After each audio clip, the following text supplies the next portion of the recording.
তাহলে অবশ্যই রথযাত্রার দিনে বিশেষ পূজা অর্চনা করবেন এবং জগন্নাথ দেবকে তার প্রিয় ভোগ অবশ্যই নিবেদন করবেন। যদি আপনার সামর্থ্য কম থাকে তাহলে সাদা বাতাসা, মিছরি এবং তুলসী সহযোগে জগন্নাথ দেবকে ভোগ নিবেদন করবেন।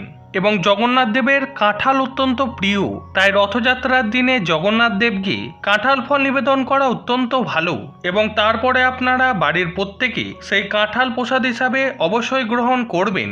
যদি আপনার গৃহে প্রভু শ্রী জগন্নাথ দেবের বিগ্রহ বা আলেখ্য না থাকে তাহলে সেক্ষেত্রে প্রভু শ্রীকৃষ্ণের পুজো আপনারা করতে পারেন এবং তাকে জগন্নাথ রূপে আপনারা পুজো করতে পারেন। যদি নারায়ণের বিগ্রহ বা পট থাকে তাহলেও একইভাবে আপনারা ভোগ নিবেদন করবেন এবং একইভাবে পুজো করবেন। সারা বছর সুস্থ ও নিরোগ থাকার জন্য প্রভু জগন্নাথ দেবের ভোগ রথযাত্রার দিনে অবশ্যই গ্রহণ করবেন এবং পরিবারের প্রত্যেক সদস্যকে সেই প্রসাদ অবশ্যই দেবেন। এর ফলে সুস্থ ও নিরোগ থাকতে পারবেন।